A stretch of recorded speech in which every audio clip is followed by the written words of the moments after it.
Ils sont très radins. Ils sont très radins. Ce sont des gens qui vivent. Vous ne verrez pas la famille Giscard sortir un franc devant vous. Hein. Et ça, je peux vous le jurer. Parce que quand même, depuis 1967 à 1979, j'ai eu largement le temps de les connaître. Je vous dis, Giscard venait partager les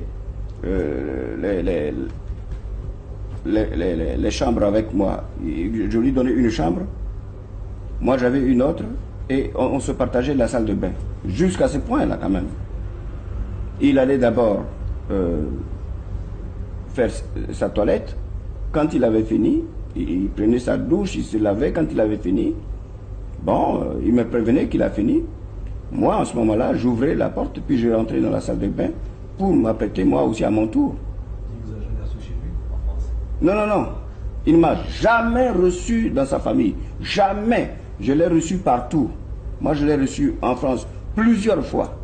Je l'ai reçu aussi chez moi, en Centrafrique, plusieurs fois. Mais Giscard ne m'a jamais reçu dans sa famille. Vous lui avez présenté vos parents? Ben, la dernière fois, en 1978, j'étais parti en France avec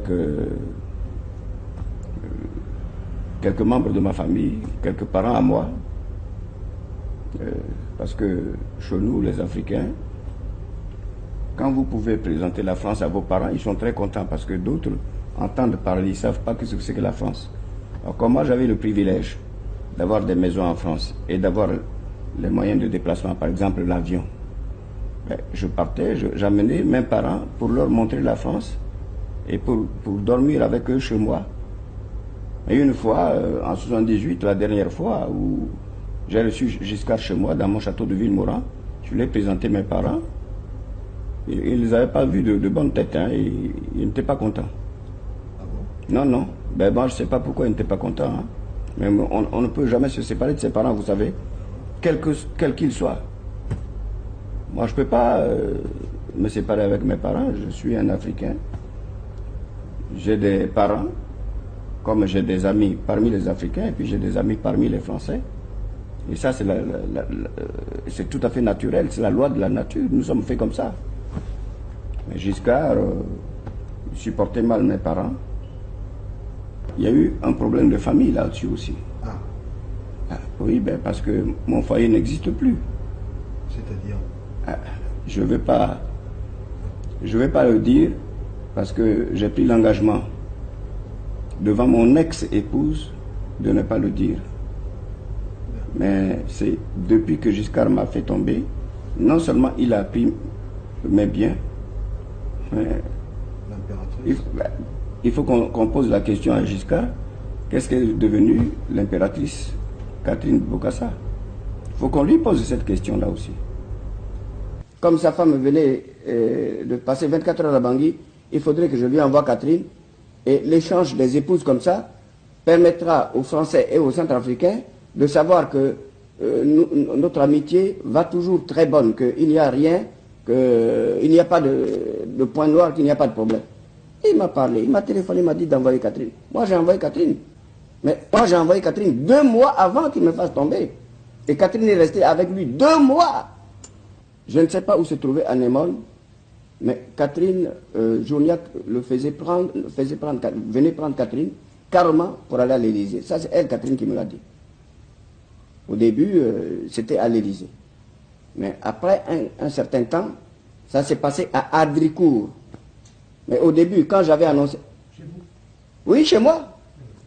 Chez moi, à Adricourt, mais quand j'avais annoncé ça au Canard Enchaîné, il y a des enquêtes qui avaient été faites auprès des habitants de Adricourt. Ils avaient reconnu que oui, effectivement. Avec l'hélicoptère, il descendait dans le jardin avec l'hélicoptère. Il a promis un traitement de 50 millions de francs par mois à Catherine. C'est comme ça que Giscard ne m'a pas tué. Mais Giscard a bien consulté Catherine et Catherine a pris une grossesse avec Giscard. Non, attendez. Mais comme c'est Journiac qui servait pour les rendez-vous avec Giscard, c'était Journiac qui s'occupait de ça. Mais Journiac, Catherine l'a pris aussi. Puis, il a utilisé Catherine. Journiac était devenu l'ami intime de Catherine et Giscard s'en est rendu compte. Il a su que Journiac lui coupait les pieds, couchait avec Catherine. Il envoie Journiac en mission en Afrique centrale, d'abord à Libreville, et Journiac prend l'avion de Bongo. Et il va au Cameroun. Or, ils ont mis un explosif. À peine arrivé au Cameroun, l'avion a explosé avec Journiac. Il est mort dans l'avion. Il est mort dans un accident d'avion, là-bas au Cameroun.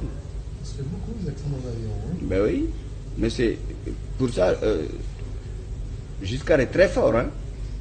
Il est très fort. Et il a tué Journiac parce que Journiac a couché avec Catherine.